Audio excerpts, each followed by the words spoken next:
करके सुप्रिया श्रीदेव जी जिन्होंने अज तुहानू संबोधन करना है,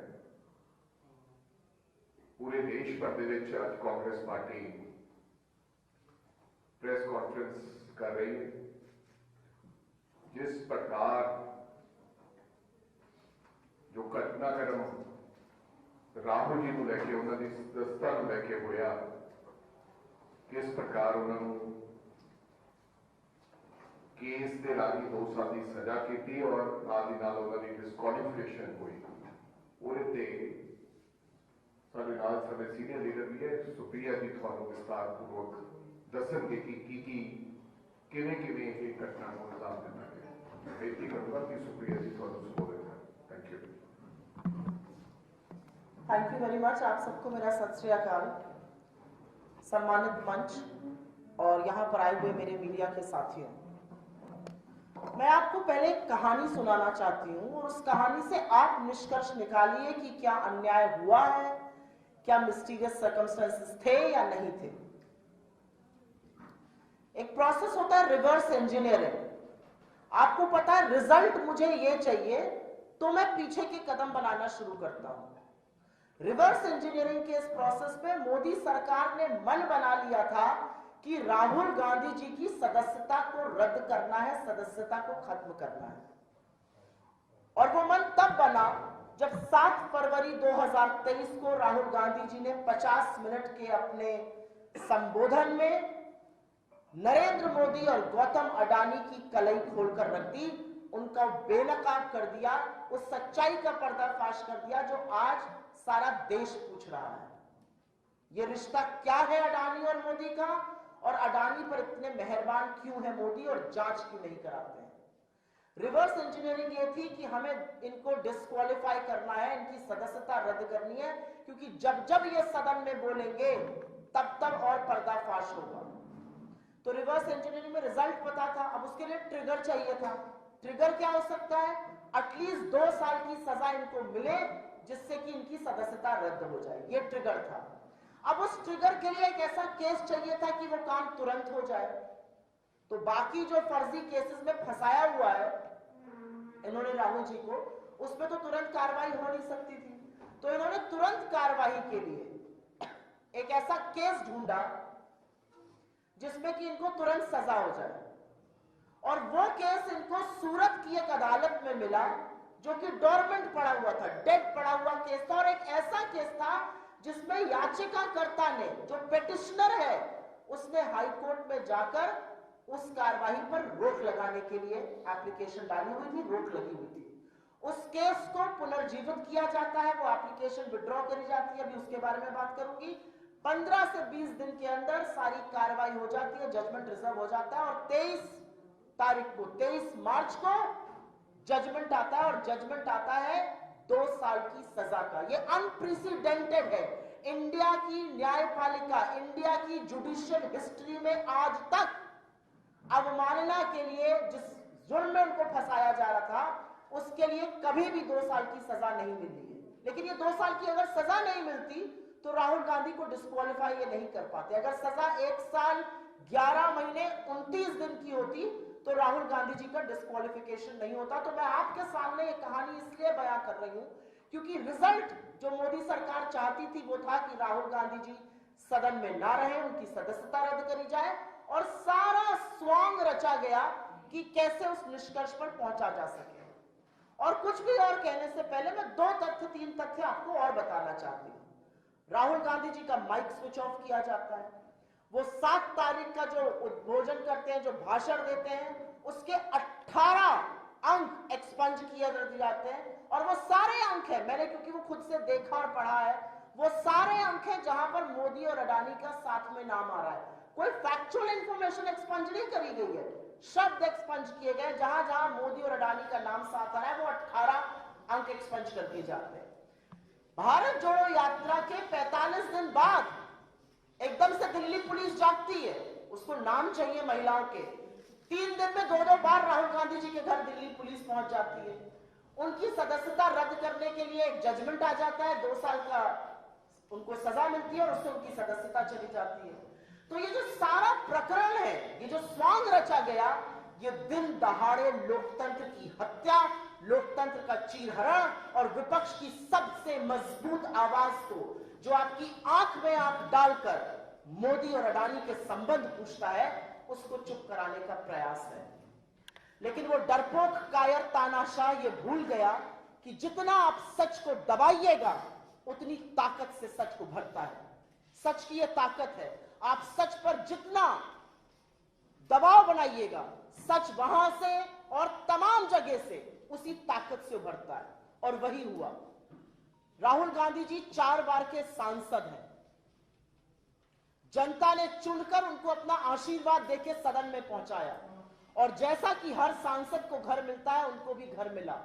उनकी सदस्यता रद्द करने में जो तत्परता मोदी सरकार ने दिखाई, वो घटिया राजनीति है। आपको लगता है राहुल गांधी जी अगर सदन में नहीं रहेंगे तो वो डर के बैठ जाएंगे। आपको लगता है आप उनका घर छीन लेंगे तो वो चुप होकर बैठ जाएंगे। राहुल गांधी जी की रगों में वो खून है जिन्हें उन्हें शहादत दी है। और राहुल गांधी जी उस परिवार से आते हैं जिसने 40 बीघे के ऊपर बना हुआ आनंद भवन और स्वराज भवन जैसे राजमहल इस देश की आजादी के लिए दान में दे दिए थे।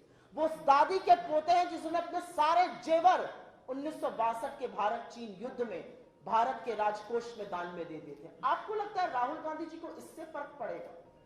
आप मुगालते में हैं, आपके दांव एक के बाद एक गलत पड़ रहे हैं, क्योंकि आपके सारे दांव इस देश के विपक्ष को चुप कराने के लिए, लोगों को भ्रमित करने के लिए, विपक्ष को डराने और धमकाने के लिए है। विपक्ष लामबंद होकर आज सारा विपक्ष एक साथ एक समूचे स्तर से एक ही मांग कर रहा है।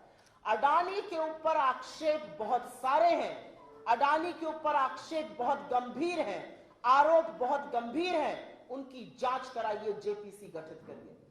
अगर आपका गिरेबान साफ है, अगर आप कोई चीज छुपाना नहीं चाहते, तो आप जेपीसी से क्यों भाग रहे हैं?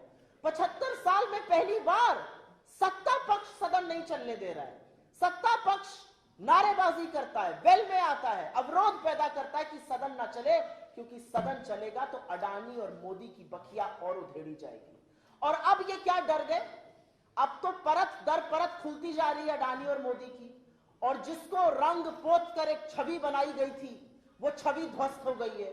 उस व्यक्ति का कायरता, उस व्यक्ति का खोखलापन आज सारा देश देख रहा है। और आज सारा देश यही सवाल पूछ रहा है जो हम सदन में और सड़कों पर पूछ रहे हैं, कि ऐसा क्या है जो पूरी की पूरी सरकार, पूरा तंत्र, सारे मंत्री, सारे सांसद, गृह मंत्री से लेकर प्रधानमंत्री नरेंद्र मोदी तक एक व्यक्ति के बचाव में मोर्चा संभाले हुए हैं। एक व्यक्ति के बचाव में सब लोग मैदान में उतर गए, और वो व्यक्ति गौतम अडानी है। और अब मैं कुछ सवाल दोहरा देती हूं जो राहुल गांधी जी ने सदन में उठाए थे और लगातार उठा रहे हैं। गौतम अडानी एक समूह के मालिक हैं। 2014 के पहले वो विश्व की जो सबसे अमीर व्यक्तियों की सूची बनती है, उसमें 609 नंबर पर थे। ऐसी कृपा करी मोदी जी ने कि 8 से 9 साल में वो नंबर 2 पर आ गए। चलिए, इसमें भी कोई आपत्ति नहीं, लोग अमीर हों, अच्छा लगता है। लेकिन वो किसके ऊपर चढ़कर अमीर हो रहे थे? उन शवों पर कौन लेटा था, यह बताना जरूरी है। गौतम अडानी के लिए आपने रूल्स बदले। आपकी फाइनेंस मिनिस्ट्री, आपके नीति आयोग ने लिखित में दिया कि किसी भी व्यक्ति को 1 या 2 से ज्यादा एयरपोर्ट नहीं देने चाहिए डेवलपमेंट के लिए। लिखित में दिया कि जिसके पास एयरपोर्ट डेवलपमेंट का या एयरपोर्ट का प्रायर एक्सपीरियंस नहीं, उसको मत दीजिए एयरपोर्ट। आपने एक साथ 6 एयरपोर्ट नियम बदलकर अपने लोगों की अनसुनी करके गौतम अडानी की झोली में डाले। आपने गौतम अडानी को एकाधिकार और मोनोपोली दी नियम बदल के पोर्ट्स की। आपने उनको मोनोपोली दी नियम बदल के एसईजेड की। और यह प्रमाण है, यह हम प्रमाण के साथ बोल रहे हैं कि नियम एक व्यक्ति के लिए बदले गए। और सवाल यही है कि ये नियम क्यों बदले जा रहे हैं और किस प्रेशर में आके बदले जा रहे हैं, किस दबाव में आके बदले जा रहे हैं। उसके बाद गौतम अडानी पर आक्षेप और आरोप है कि उनकी शेल कंपनीज का एक वेब है, 38 शेल कंपनीज है, और उस शेल कंपनीज के माध्यम से बेनामी पैसा उनके समूह में आया है।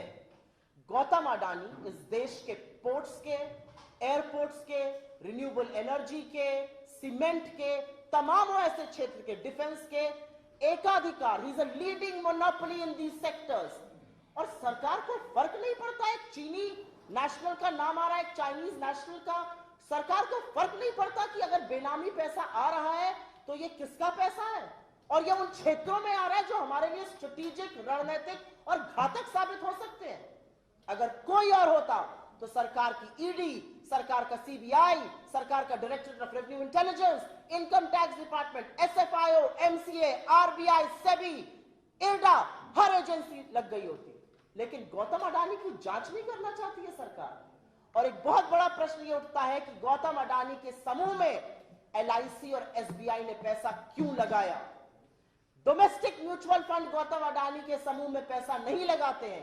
किसने मजबूर किया उनको कि पैसा लगाया। और यह भी एक सच है कि एलआईसी ने जो पैसा लगाया था 29,000 करोड़, वो पैसा डूब गया, आज उनका इन्वेस्टमेंट नेगेटिव है। इसका जवाब कौन देगा? और इसका जवाब देने का काम और दायित्व केंद्र की सरकार पर है। लेकिन केंद्र सरकार की एक भी एजेंसी जो विपक्ष के पीछे पड़ जाएगी, जो उनसे सवाल करने के पीछे पड़ जाएगी, जो ब्यूरोक्रेट्स के पीछे पड़ जाएगी, जो रेगुलेटर्स के पीछे पड़ जाएगी, गौतम अडानी की जांच नहीं कराना चाहते। और ये लोग ऐसे लोग हैं कि ये बिना पलक झपकाए झूठ बोलते हैं। ये क्या छिप रहे हैं? Supreme court committee. Supreme court की जो कमेटी है वो गौतम अडानी की जांच करने के लिए नहीं बनी है। सुप्रीम कोर्ट की कमेटी का टर्म्स ऑफ रेफरेंस बिल्कुल क्लियरली इंडिकेटेड है, रिव्यू ऑफ रेगुलेटरी फ्रेमवर्क।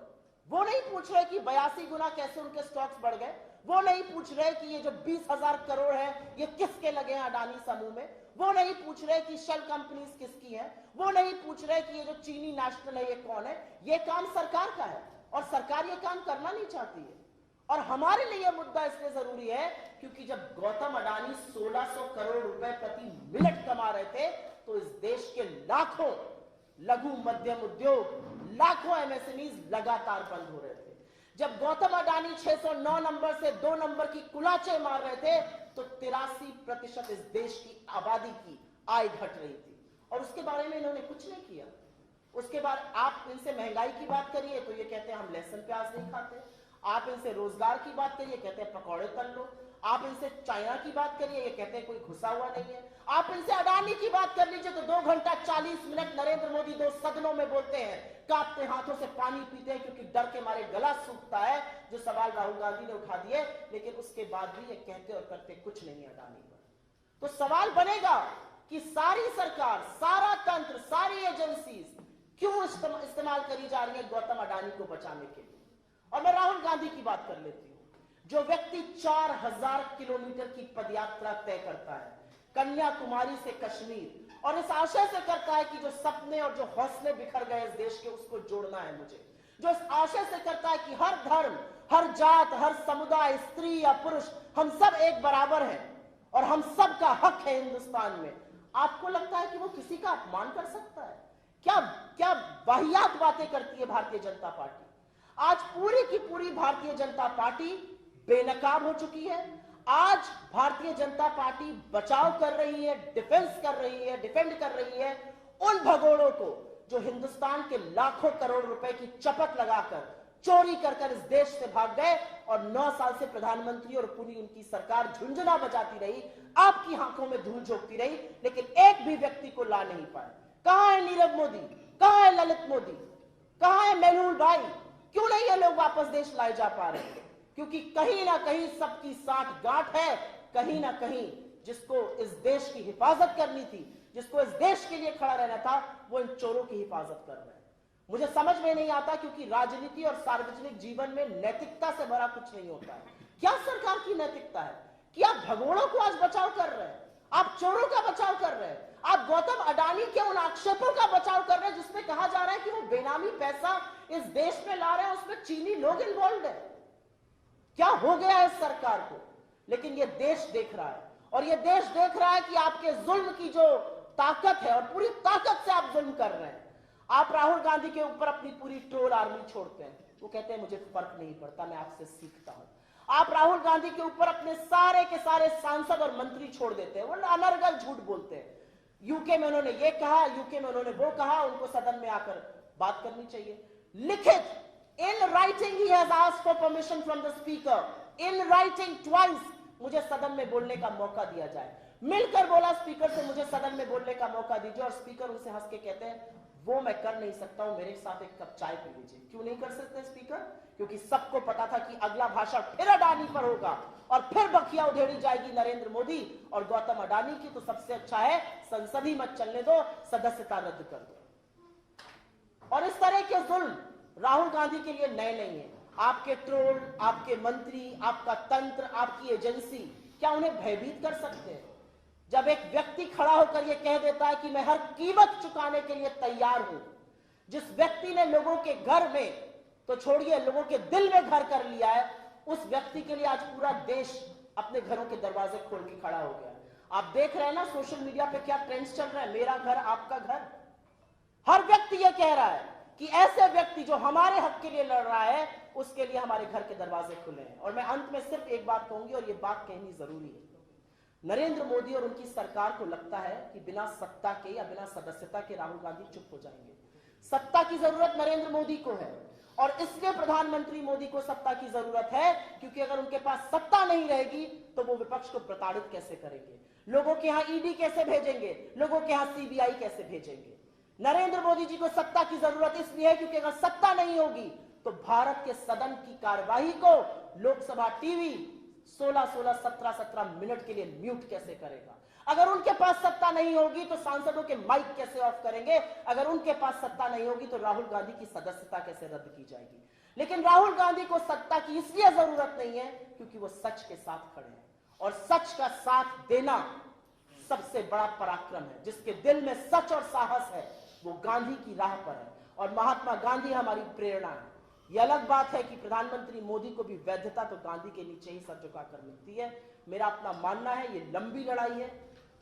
हम आह्वान करते हैं, शुक्रिया अदा करते हैं उन सब लोगों का जो इस लड़ाई में हमारे साथ खड़े हैं, क्योंकि ये लड़ाई सिर्फ राहुल गांधी की लड़ाई नहीं है। ये टेस्ट ऑफ डेमोक्रेसी सिर्फ इंडिया का नहीं है, ये उन शाश्वत सचों का इम्तहान है, उन बेसिक प्रिंसिपल्स ऑफ लाइफ का इम्तहान है जिसको सुनकर हम सब बड़े हुए। Honesty is the best policy, सच बोलना चाहिए, अन्याय की खिलाफत करनी चाहिए। ये वो प्रिंसिपल्स हैं जो बेडरॉक ऑफ ह्यूमन सिविलाइजेशन होता है और ये टेस्ट पर है। 16 मार्च को राहुल गांधी जी ने अपनी प्रेस कॉन्फ्रेंस में कहा था और ये कह के मैं अंत करती हूं कि Indian democracy is on test. If democracy was functioning I will be allowed to speak in parliament. 8 दिन बाद राहुल गांधी जी को अवसर देना तो दूर की बात है, उनकी सदस्यता रद्द कर दी जाती है। लेकिन राहुल गांधी ने जैसे कहा है, ना वो डरेंगे, ना वो झुकेंगे, ना वो माफी मांगेंगे। वो डट कर लड़ेंगे और आपको मजबूर करेंगे कि आपको अडानी पर चर्चा करनी पड़ेगी, जवाब देना पड़ेगा और जो संरक्षण है वो हटाना पड़ेगा। मेरा अपना मानना है कि ये देश देख रहा है और ये देश बहुत कुछ बर्दाश्त करता है, लेकिन ये देश का लोकतंत्र इस तरह से चीरहरण किया जाएगा, बर्दाश्त कतई नहीं करेगा। धन्यवाद। आपके सवाल का स्वागत है। मोहम्मद फैजल की सदस्यता बहाल कर दी गई है। मैं एक चीज और बोलना चाह रही हूं और ये आपकी रिपोर्टिंग के लिए इंपॉर्टेंट होगा। हमारा न्यायपालिका में पूरा विश्वास है, हमारा अटूट विश्वास है न्यायपालिका में, लेकिन कुछ तथ्य आपके सामने रख देती हूं, आप अपना कंक्लूजन ड्रॉ करिएगा। 2019 अप्रैल में कोलार कर्नाटक में राहुल गांधी जी ने एक भाषण दिया। उसका केस पूर्णेश भूतवाला, उसका नाम भूतवाला था, उसने बाद में अपना नाम बदल के पूर्णेश मोदी कर दिया, जो याचिका करता है। वो केस दायर करते हैं सूरत की गुजरात के एक कोर्ट में। वो केस दायर होता है 2021 में। राहुल जी वहां जाते हैं इन पर्सन, अपना वक्तव्य, अपना जो भी डिफेंस था वो रिकॉर्ड कराते हैं। मजिस्ट्रेट दवे उस टाइम पर उस केस को देख रहे थे। फाइनल आर्ग्यूमेंट्स का टाइम आता है, एकदम से पूर्णेश भूतवाला अर्थात पूर्णेश मोदी अहमदाबाद के कोर्ट पहुंच जाते हैं और अहमदाबाद के कोर्ट में वो जाकर कहते हैं कि मेरी जो अदालत में कार्रवाई चल रही है उस पर स्टे लगा दीजिए। ये याचिकाकर्ता ने किया, ये हमने नहीं किया है। स्टे मिल जाता है, कार्रवाई जो है स्थगित हो जाती है सूरत की अदालत में, ये केस डॉर्मेंट हो जाता है। 7 फरवरी को राहुल गांधी जी भाषण देते हैं सदन में। अब 2023 में आ चुके हैं हम लोग। 7 फरवरी को राहुल गांधी जी भाषण देते हैं सदन में और नरेंद्र मोदी जी और गौतम अडानी जी की बखिया उधेड़ कर रख देते हैं और सारे देश के सामने सच सामने आ गया कि कहां किसके तार जुड़े हुए हैं। 7 फरवरी के 9 दिन बाद 16 फरवरी को पूर्णेश भूतवाला अर्थात पूर्णेश मोदी वापस अहमदाबाद हाईकोर्ट जाते हैं और कहते हैं कि जो मैंने स्टे की एप्लीकेशन दी थी, जिसके बदौलत स्टे लगा हुआ था, वो एप्लीकेशन मैं विथड्रॉ कर रहा हूं 9 दिन बाद उस स्पीच के। वो एप्लीकेशन विथड्रॉ होती है। नए मजिस्ट्रेट वर्मा, जिनका अभी अभी प्रमोशन हुआ है, उसके बाद जब उन्होंने वो जाते हैं, ये पूरा मामला दोबारा से शुरू होता है। 22 फरवरी 2023 को ये मामला पुनः सुना जाता है, फाइनल राउंड्स ऑफ आर्ग्यूमेंट होता है, जजमेंट रिजर्व हो जाता है और 23 मार्च को जजमेंट आता है कि राहुल गांधी गिल्टी है, कन्विक्टेड है। और जो सेंटेंसिंग है, जो सजा है, वो मैक्सिमम पॉसिबल सजा दी गई है। ये भारत के कानून में आज तक कभी और कहीं नहीं हुआ है। तो ये कुछ तथ्य और तारीखें हैं जो आपको सामने मैंने रख दी है।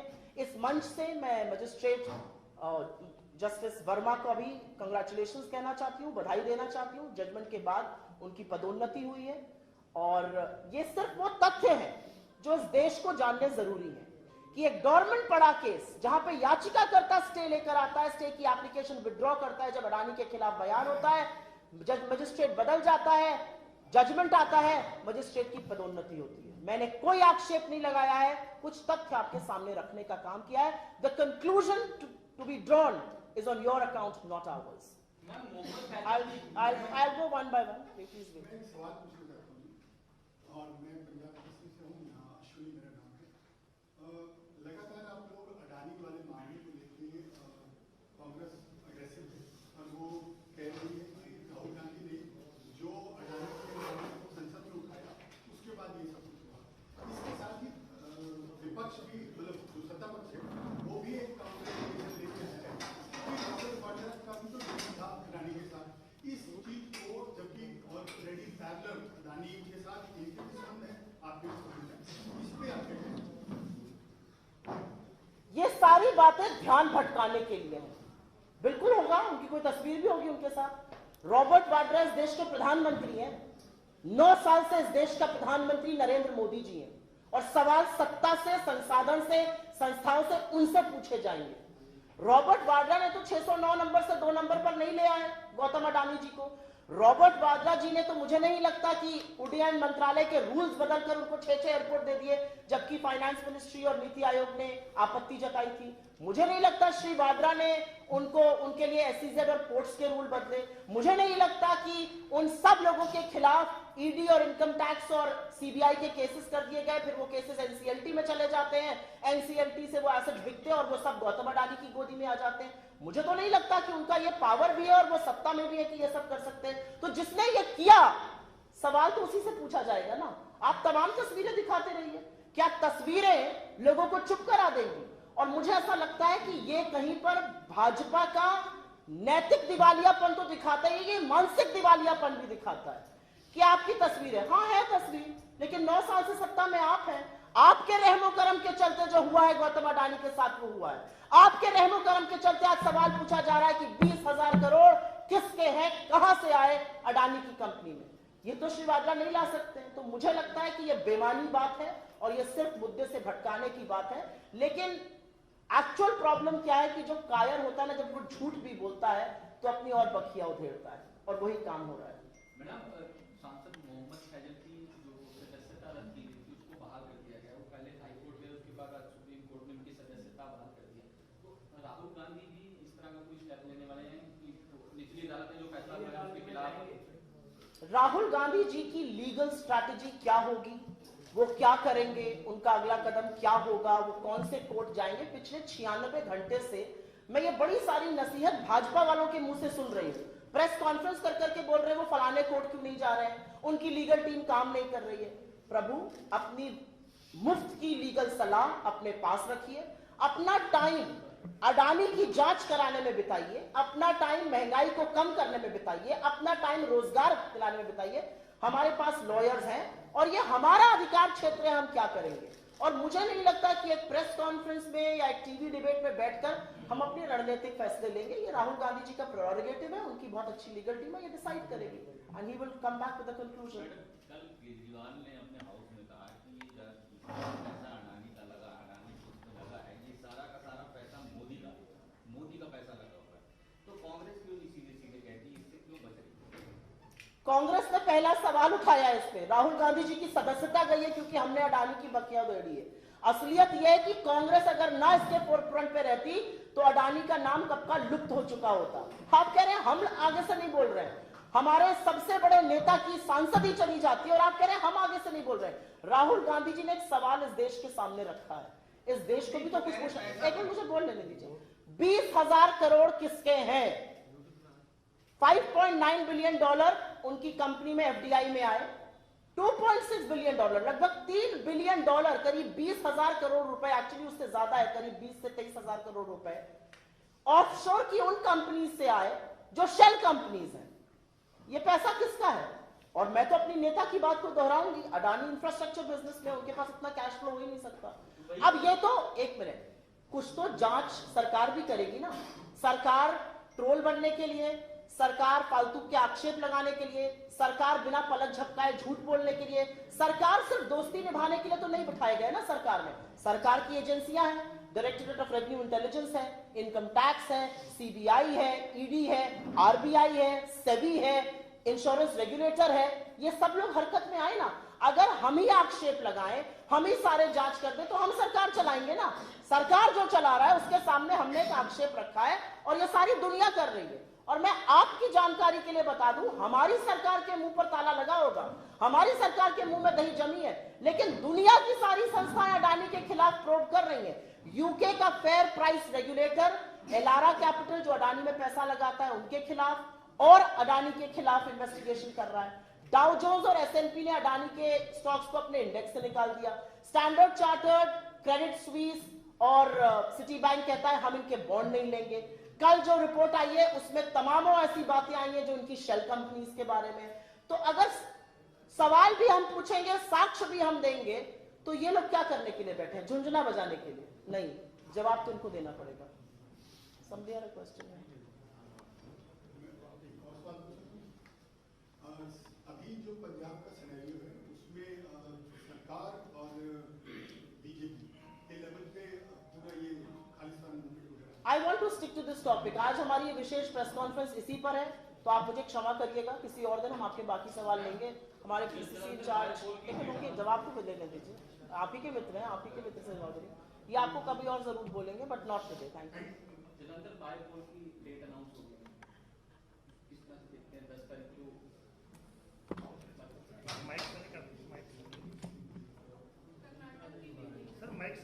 माइक कर लो सर, माइक के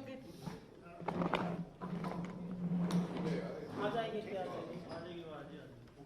चंगी गल है कि जलंधर बायपोल की जिहड़ा डेट है वो अनाउंस हुई है। मेरे ख्याल 10 में डेट अनाउंस हुई है और सानू पूरी उम्मीद है कि इस बारी जिहड़ा मैंडेट है वो कांग्रेस पार्टी नूं, क्योंकि सारे बहुत ही सत्कारयोग लीडर चौधरी संतोख सिंह जी उतो मैंबर ऑफ पार्लियामेंट सीगे 2 बारी, और पूरी उम्मीद है कि हुण जिहड़ी टिकट है कांग्रेस पार्टी ने धर्मपत्नी उन्होंने धर्मपत्नी को दी है और कांग्रेस पार्टी की पूरी तैयारी है। और मैनूं पूरी उम्मीद है कि असीं जिहड़ा ये बाय इलैक्शन है वड्डे मार्जिन के नाल कांग्रेस पार्टी जितेगी। मैं आपने क्योंकि कर्नाटक पर पूछा तो कर्नाटक पर बोलना जरूरी है, क्योंकि कर्नाटक की जो सरकार है वो इस देश की सबसे भ्रष्ट सरकार है, 40% कमीशन खोरी की सरकार है। उनके सीएम को पे सीएम कह दिया जाता है। उनके कार्यकर्ता ये कहकर खुदकुशी करते हैं कि मुझसे भी 40% वसूली हो रही है। कॉन्ट्रैक्टर एसोसिएशन मोदी जी को बार बार चिट्ठी लिखती है। कर्नाटक जो सबक सिखाएगा वो लोकतंत्र का परचम लहराएगा। और मैं आपको एक बात और बता दूं, आपने अडानी पर एक सवाल पूछा था। आपका और मेरा पैसा भी जो ईपीएफ में लगा है वो अडानी के स्टॉक में लगा है। चिंता आपको भी करनी चाहिए मेरे भाई, बड़ी गहन चिंता की बात है। ईपीएफ में लगा जो पैसा होता है वो हर व्यक्ति या तो घर खरीदने के लिए, रिटायरमेंट के लिए, लड़के की पढ़ाई के लिए, बच्चों की शादी के लिए, ऐसी चीजों के लिए लगता है। लेकिन अब पता चल रहा है कि भैया वो पैसा भी अडानी के स्टॉक में लग गया। वो कितना डूबा है, क्या हुआ है, हम नहीं जानते, लेकिन असलियत ये है कि आपका और मेरा पैसा भी दांव पर लगा है। सजग होइए, सोचिए इस बारे में।